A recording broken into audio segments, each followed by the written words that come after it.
toute religion doit être vue de l'intérieur, à travers le prisme de sa doctrine interne, et non de l'extérieur, à travers les yeux d'un observateur externe, pour pouvoir la comprendre. Comprendre et accepter sont deux choses différentes. Comprendre est une question d'adéquation. Accepter est une question de liberté de conscience. La doctrine orthodoxe de la Sainte Trinité est la clé pour comprendre les raisons théologiques derrière le schisme des églises. Avant le schisme, la doctrine était unifiée. Après le schisme, l'orthodoxie est devenue essentiellement l'ancien catholicisme. C'est-à-dire que les orthodoxes croient en ce que les catholiques croyaient avant le schisme. La théologie de la Trinité peut être expliquée littéralement avec les doigts. Dans l'Église primitive, le baptême avec un seul doigt était une pratique courante. Cela signifiait « La Trinité n'est pas trois dieux, mais un seul Dieu en trois hypostases ». Cela s'exprimait dans le credo, qui était partagé par les églises d'Occident et d'Orient avant le schisme. Saint Grégoire le théologien expliqua la nature de la Trinité de cette manière. Le soleil est l'image du Père, la lumière, qui procède du soleil, est l'image du Fils, engendré du Père avant tous les siècles, et la chaleur, qui procède du soleil, est l'image de l'Esprit, qui procède du Père.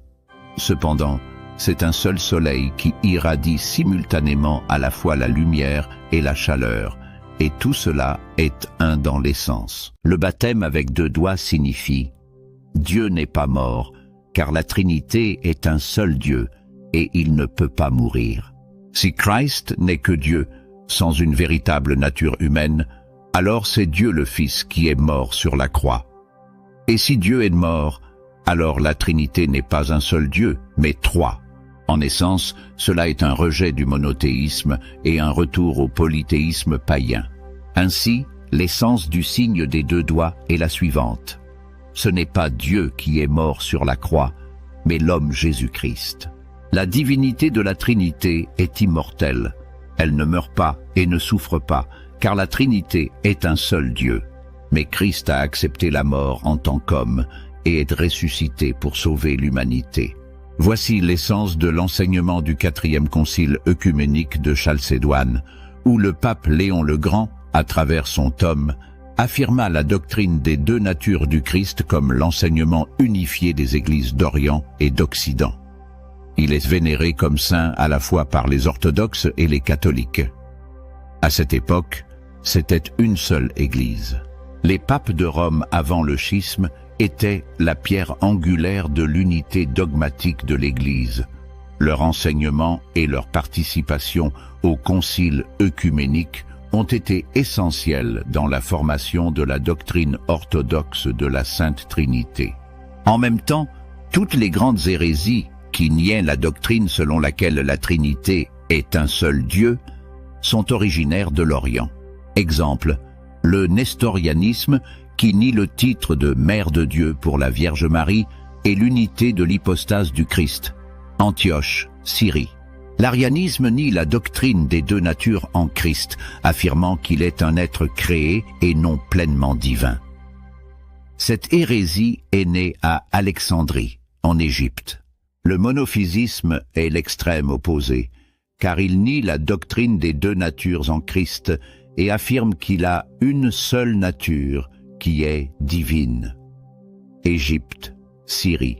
Le monoénergisme et le monothélisme sont des négations similaires de la doctrine des deux natures en Christ, affirmant que la nature divine et la nature humaine partageaient une seule énergie, monoénergisme, ou une seule volonté, monothélisme.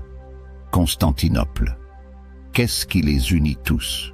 Si Christ avait une seule nature, énergie ou volonté, alors Dieu est mort, et la Trinité n'est pas un seul Dieu, mais trois. Toutes ces grandes hérésies sont nées en Orient, tandis que la fermeté dogmatique de l'Occident, en particulier de Rome, a été le rempart de l'Église, préservant le monothéisme strict qui s'exprimait dans le signe des deux doigts. Mais ensuite vint un temps de tentation pour l'Occident. La donation de Pépin devint une tentation pour le pouvoir séculier du pape, dont le prix serait l'altération de la foi. Dans l'Évangile, Satan offre à Christ l'autorité sur tous les royaumes du monde en échange d'adoration. Christ a rejeté cela, disant « Tu adoreras le Seigneur ton Dieu, et lui seul tu serviras ». Cependant, des siècles plus tard, l'Église en Occident fit face à une tentation similaire. Accepter le pouvoir terrestre sur les terres et la politique, dont le prix serait l'altération du credo. Avant la donation de Pépin, les papes de Rome étaient les évêques de Rome, et la ville de Rome faisait partie de l'Empire romain, Byzance. Les papes étaient dans le monde, mais n'étaient pas de ce monde, car ils ne détenaient pas de pouvoir séculier. Ils étaient citoyens de l'Empire romain, dont la capitale était à Constantinople, Byzance. Et pourtant, ils demeuraient une autorité spirituelle qui s'opposait courageusement aux hérésies de l'Orient, même lorsque ces hérésies étaient soutenues par les empereurs eux-mêmes. Cependant, au 8e siècle, la situation changea. Les barbares, les Lombards, avaient pris presque toute l'Italie centrale de l'Empire romain, Byzance, ne laissant que la ville de Rome non conquise. Le pape, étant sans la protection de l'empereur d'Orient, se tourna vers le roi franc Pépin, souverain de l'Occident, pour demander de l'aide. Pépin, traversant les Alpes, reprit des mains des Lombards les terres de l'Empire romain, Byzance. Et en l'an 754, en tant que gouvernant de facto des terres de l'Italie centrale, Pépin les donna au pape Étienne II, y compris la ville de Rome.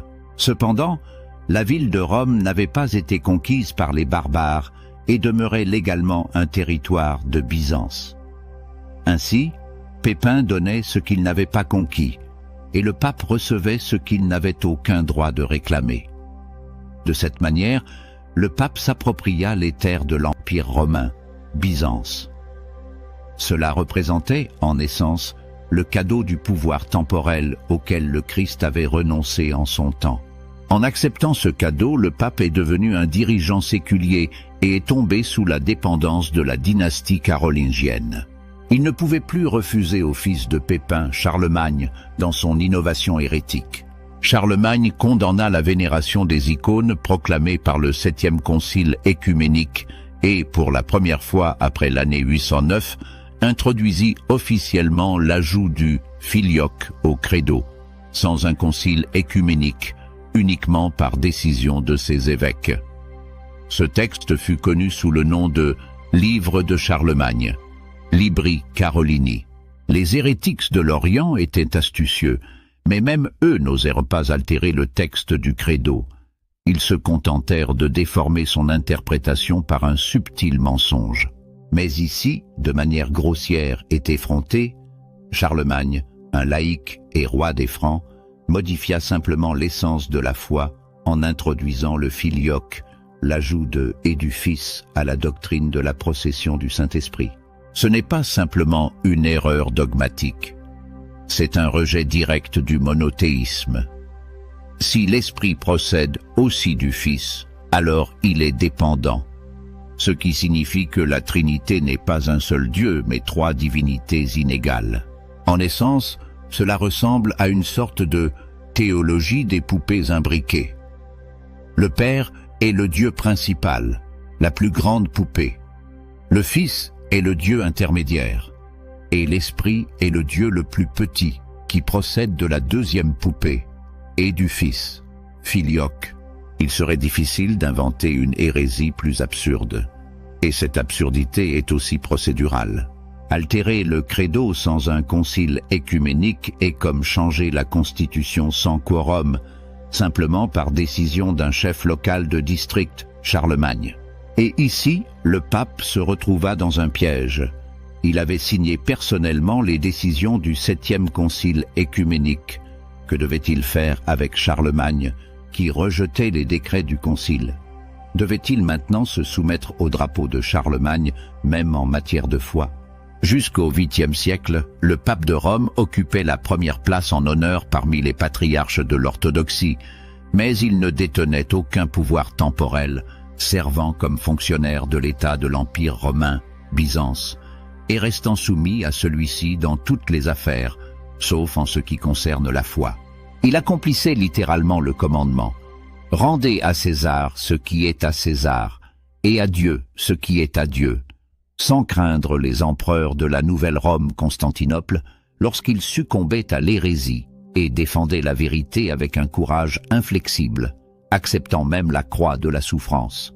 Par exemple, lorsque l'empereur de Constantinople, Léon III l'Isorien, initia l'hérésie de l'iconoclasme, il écrivit au pape « Je suis empereur et en même temps prêtre ».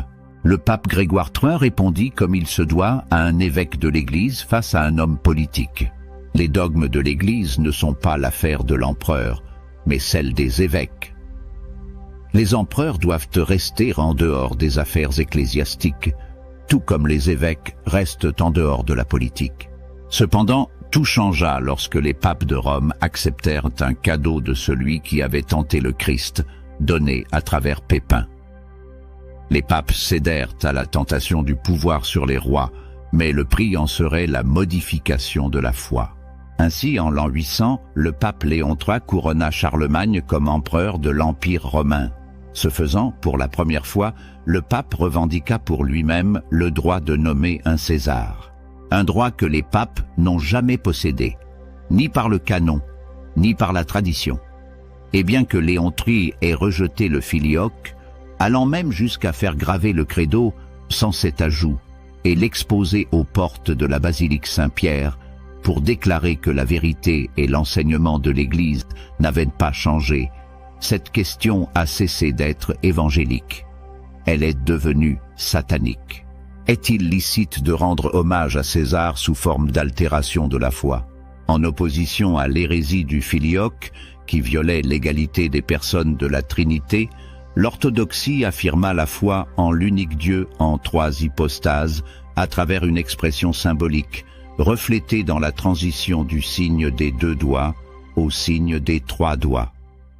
Les trois doigts joints représentent le Père, le Fils et le Saint-Esprit, un seul Dieu. Les deux doigts repliés symbolisent les deux natures du Christ. Et bien que les papes de Rome n'aient pas accepté le filioque pendant 2 siècles, ils n'ont néanmoins pas condamné cet enseignement comme hérétique, de peur de contrarier les empereurs de l'Occident. Enfin, en l'an 1014, lors de la couronnement d'Henri II en tant qu'empereur du Saint-Empire romain germanique, le filioque fut finalement intégré dans la liturgie de Rome. Lorsque le diable offrit à Christ le pouvoir sur le monde, la réponse fut « Tu adoreras le Seigneur, ton Dieu, et lui seul tu serviras ». Christ a rejeté les royaumes du monde. Le pape les a acceptés. Et là où il avait été dit auparavant « Retire-toi de moi, Satan », il y eut un long silence suivi d'un dogme commode. Le pape est infaillible. Il ne se trompe pas en matière de foi. Ces 2 erreurs, la doctrine de l'infaillibilité papale, en réalité la déification d'un homme, et le filioque, l'enseignement selon lequel le Saint-Esprit procède également du Fils, une négation de la Trinité dans son intégralité, sont, du point de vue orthodoxe, devenues les causes principales du schisme entre les Églises. Avant le schisme, les termes orthodoxie et catholicisme ne s'opposaient pas à l'origine et étaient, en réalité, des synonymes essentiels. Orthodoxie désigne la gloire véritable de la Sainte Trinité, tandis que catholicisme se traduit parfois universel. En l'an 2025, Pâques catholiques et Pâques orthodoxes tombent à la même date selon le calendrier.